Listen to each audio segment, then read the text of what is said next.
सहनाववतु सहनौ भुनक्तु सह वीर्यं करवावहै तेजस्विनावधीतमस्तु मा विद्विषावहै।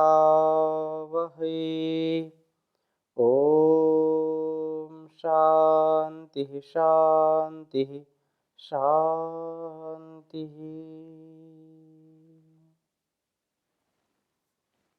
आप सभी का पुनः इस निरंतर चलने वाले कार्यक्रम वैदिक जीवन पद्धति में हृदय की गहराइयों से हार्दिक स्वागत है, अभिनंदन है।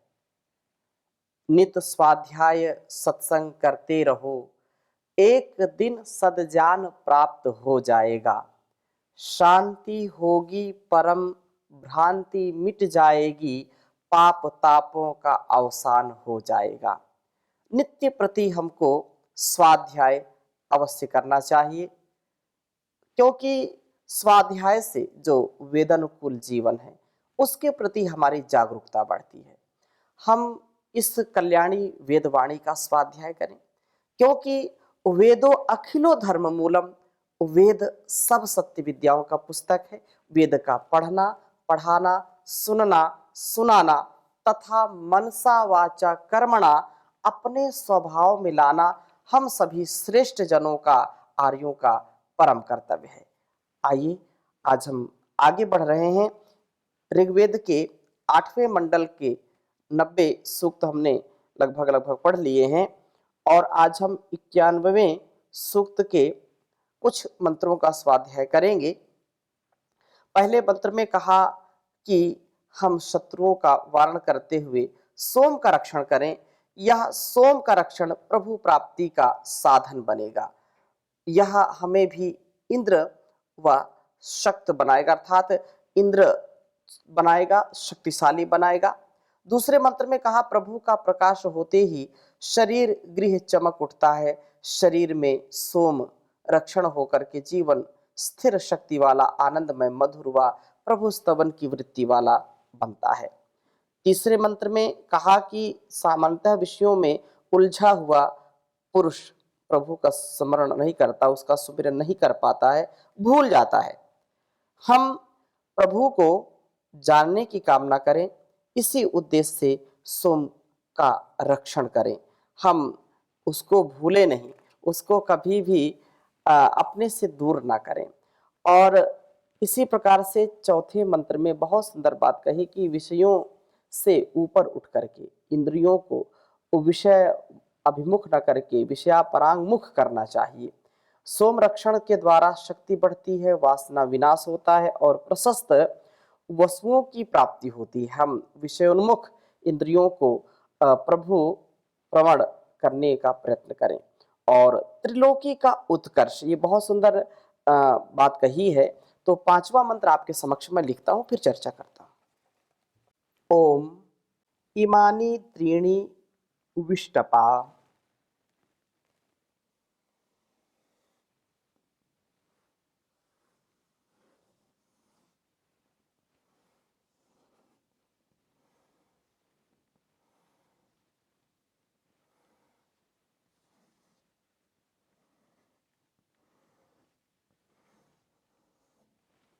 इमानी त्रीणि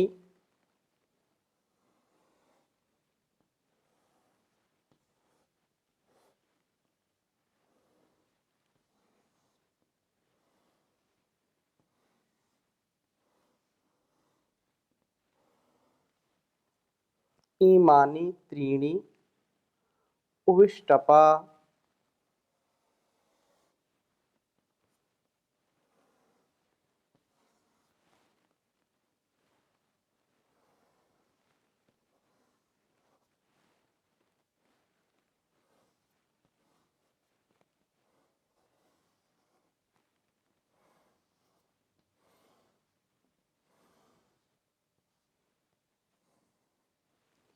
इमानी त्रीणि विष्टपा तानीन्द्र विरोहय।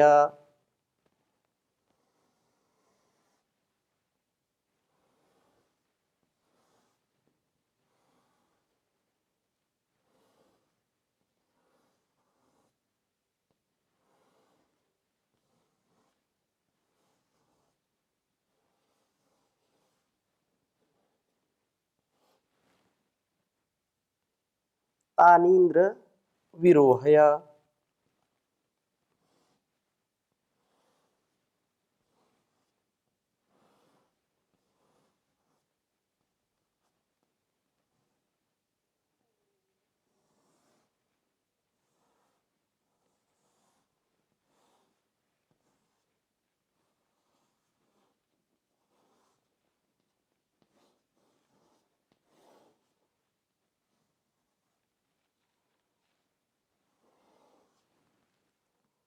तानीन्द्र विरोहय।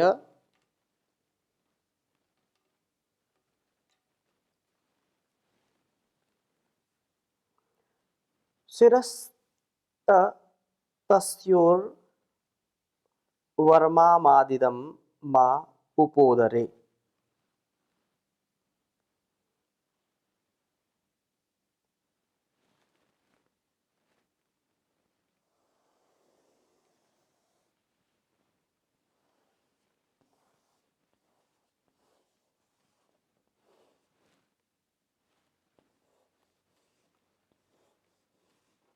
शिरस्तस्योर्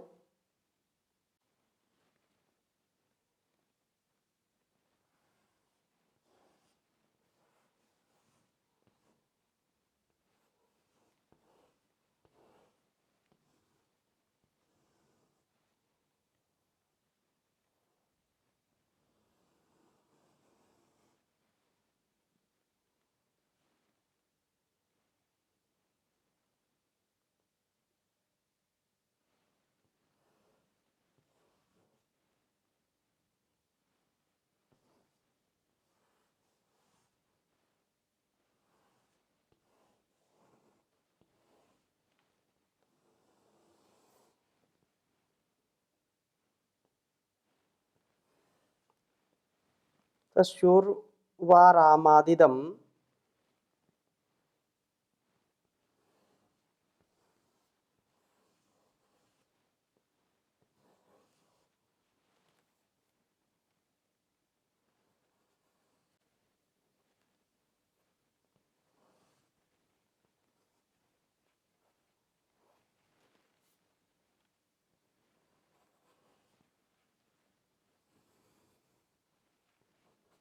रामादिदं मा उपोदरे।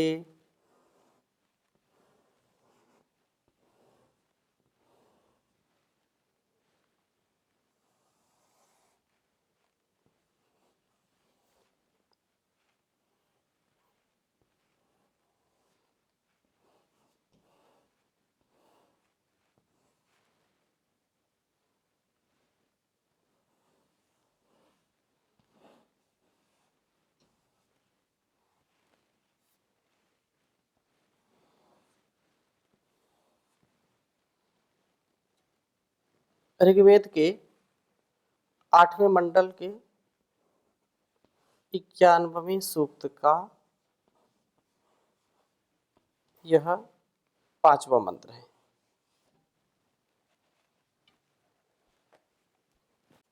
ओम इमानि त्रीणि विष्टपा तानीन्द्र विरोहय। ओम इमानि त्रीणि विष्टपा तानीन्द्र विरोहय। शिरस्तस्योर्वरामादिदं मा उपोदरे। इमानि त्रीणि विष्टपा तानीन्द्र विरोहय। शिरस्तस्योर्वरामादिदं मा उपोदरे। बहुत सुंदर बात कही है कि हे प्रभु, इमानी त्रीणी, ये 3 विष्टपा, 3 लोक हैं। इस जीवन और इस जगत को यदि हम देखते हैं तो 3 जो शक्तियां हैं, उन शक्तियों से या उन अस्तित्व से हम संपूर्ण इस पिंड को और इस संपूर्ण ब्रह्मांड को बहुत ही दिव्य भव्य और तेजस्विता से युक्त अनुभव कर सकते हैं। कहा कि 3 कौन से? यह शरीर भी वास्तव में पृथ्वीलोक है, अंतरिक्ष लोक है और द्युलोक है। ये तीन लोक जो हैं हमारी इस शरीर की स्थिति में भी, इस पिंड में भी विद्यमान है और संपूर्ण ब्रह्मांड में तो है ही है। पृथ्वी लोक, अंतरिक्ष लोक और द्युलोक, ये तीन लोक हैं। तो ये इस शरीर में जो यह शरीर वास्तव में पृथ्वी लोक है, हृदय अंतरिक्ष लोक है और मस्तिष्क ही द्युलोक है। हे इंद्र, हे परम ऐश्वर्यशालीन प्रभो, तानी विरोहय, तानी कानी, तानी इमानी, विरोह है, उन तीनों लोकों को विशिष्ट रूप से उन्नत करिए। शिरः, मेरा मस्तिष्क, सदा ततस्य, अत्यंत विस्तृत ज्ञान का भंडार हो। शिरस ततस्योर वरामादिदम मा उपोदरे, जो कहा यहाँ पर कि मेरा जो शिर है, ये मेरा जो ज्ञान का भंडार है, इसको मस्तिष्क कहते हैं, कहीं कहीं इसको खोपड़ी भी कह देते हैं। तो ये खोपड़ी जो चीजें खोई पड़ी हैं, सब कुछ इसी में ज्ञान भरा पड़ा है। यस्मिन ऋचा साम्य जूंसी यस्मिन प्रतिष्ठिता रथना भाविवाराः, ये जो ज्ञान है, विज्ञान है, वो सब हमारे अंदर है। और इस मस्तिष्क में, इस प्रकाश में, जो ज्ञान का प्रकाश है, हमारा ज्ञान उन्नत हो, इसलिए सबसे ऊपर है और द्युलोक भी सबसे ऊपर है। तो इस प्रकार से यहाँ कहा है कि मेरा जो मस्तिष्क है वह अत्यंत विस्तृत ज्ञान का भंडार हो। जब तक ज्ञान नहीं होगा तब तक जीवन की समस्याओं का समाधान नहीं होगा, तब तक हमारा कल्याण नहीं होगा। ज्ञान के कारण ही व्यक्ति अर्थात जो मनुष्य है वो सारे पशु पक्षियों में सबसे श्रेष्ठ कहलाता है। ज्ञान विहीनः सर्वमतेन भजति न मुक्तिम जन्म शतेन, भज गोविंदम भज गोविंदम गोविंदम भज मूढ़मते। ज्ञान नहीं जानेन सदृशम पवित्रम इह विद्यते, श्रद्धावान लभते ज्ञानम। तो ज्ञान कैसे मिलेगा? वो श्रद्धा से मिलेगा, और ज्ञान के बिना हमारे जीवन में वह दिव्यता नहीं आएगी। इसलिए महाभारत में कहा कि ज्ञानेन तु तज्ज्ञानम येषाम ना शितमात्मनः तेषाम आदित्यवत् ज्ञानम प्रकाशयति तत्परम। ऋग्वेद में 7वें मंडल में कहा कि सुविज्ञानम चिकीतुषे जनाय सच्चा सच्चा वचसी पस्पृधाते, तयोर्यत् सत्यम यद् रद रजीयस्तद तदित सोमवती हन्त्यात्सात्। जो कहा कि यह आत्मा सत्य, तप, सम्यक ज्ञान, सतत ब्रह्मचर्य से प्राप्त किया जाता है। और यह शरीर आत्मा, जो आत्मा शरीर के अंदर ज्योतिर्मय तथा विशुद्ध रूप से स्थित है, जिसे सर्व दोषों से रहित सन्यासी संयमी लोग ही इसको पा सकते हैं।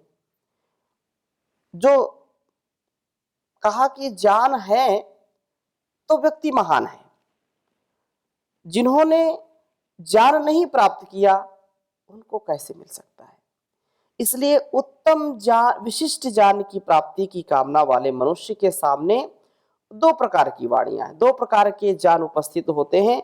उनमें से जो सत्य और सरलतर ज्ञान है, उसी की प्रेरक शांतिप्रद परमात्मा रक्षा करता है और असत्य ज्ञान को नष्ट कर देता है। जिन्होंने अपनी आत्मा के ज्ञान में अज्ञानता को सदा सदा के लिए हटा दिया है, नष्ट कर दिया है, उनका वह आत्मज्ञान उनके परम ज्ञान को सूर्य के समान प्रकाशित कर देता है। इसलिए यह ज्ञान का बहुत ही बड़ा साधन वेदवाणी है। संपूर्ण ज्ञान विज्ञान का जो साधन है, जो स्रोत है, जो आधार है, वो परमात्मा की वाणी, कल्याणी वेदवाणी ही है। भगवान ने कहा कि यथाधांसि समिद्धोग्नि अग्निर्भस्मसात् कुरुते अर्जुना ज्ञानाग्नि ही सर्व कर्माणि भस्मसात् कुरुते तथा। बहुत सुंदर बात कही कि हे अर्जुन, जैसे यथाधांसि समिद्धोग्नि भस्मसात् कुरुते अर्जुन, जैसे अग्नि काष्ठों को भस्म कर देती है, उसी प्रकार ज्ञान रूपी अग्नि समस्त कर्मों को भस्म कर देती है। इसलिए यह ज्ञान का दीपक जलाना बहुत आवश्यक है। ज्ञान का दीपक जला करके, ज्ञान के द्वारा ही हम इस भवसागर को, इस अंधकार को पार कर सकते हैं, और कोई दूसरा उपाय नहीं है। नेत्रहीनो यथा एकः कृक्षाणि लभते ध्वनि ज्ञानहीनस्तथा लोके तस्मात् ज्ञान विदो अधिकाः। जैसे नेत्रहीन मनुष्य मार्ग में अनेक कष्ट पाता है, वही स्थिति इस संसार में ज्ञान रहित मनुष्य की होती है। इसलिए ज्ञानी मनुष्य को अधिक श्रेष्ठ माना गया है। ज्ञान से व्यक्ति मनोबल, बुद्धि बल, शरीर बल, हर प्रकार के बल को प्रबल कर लेता है। और ज्ञान से जो विमुख व्यक्ति है, वो जो अज्ञानी है, वो कैसे इसको पाएगा। इसलिए हम यहाँ प्रार्थना की कि मेरा मस्तिष्क ज्ञान से परिपूर्ण हो। ये जो द्युलोक है हमारे शरीर में, यह कैसे ज्ञान के प्रकाश से आलोकित होना चाहिए। जिसका जितना ज्ञान होगा, उतना उतना उसका जीवन महान बनता चला जाएगा। लेकिन उसको आत्मसात करना पड़ेगा, व्यवहार में उतारना पड़ेगा। और अगली बात क्या कही कि मेरा जो यह मस्तिष्क ज्ञान से युक्त हो तथा मेरी हृदय भूमि को आप उर्वराम, उसको तस्योर्वराम मादितम मा उपरे उपोदरे, कहा कि उर्वराम, खूब उर्वरा करिए, इसको खूब उपजाऊ बनाइए। यह हृदय क्षेत्र विस्तृत जो है ज्ञान से युक्त हो, अर्थात उस ज्ञान का आधान करने वाला हो। अत्यंत यह हृदय क्षेत्र नीरस न हो, यह क्षेत्र स्नेह की भावनाओं से जो है युक्त हो। स्नेह की भावनाओं की उत्पत्ति के लिए उर्वर होना चाहिए। जैसा ज्ञान है वैसा हमारा स्वभाव हो जाए। हमारे हृदय में जो श्रद्धा का भाव है, जो निष्ठा का भाव है, जो समर्पण का भाव है, वह होना चाहिए। मस्तिष्क ज्ञान से युक्त हो, हृदय श्रद्धा से युक्त हो। और अगली बात क्या कही, अब इदम यह वीर्यम में उदरे, उदर में उपसमीपता में रहे। शरीर शक्तिशाली हो, शक्ति का मेरे अंदर क्षरण करिए प्रभु, उसका रक्षण करिए, उसका सदा सर्वदा मैं रक्षण करूं। क्षरण को जो बार बार प्राप्त होता है, वह क्षरण का आधान ना हो, उसका समाधान हो। मेरे अंदर रक्षण का आधान करिए। और मस्तिष्क ज्ञान का, हृदय स्नेह का, और शरीर जो हमारा वीर्य अर्थात शक्ति का उत्पत्ति स्थल बने।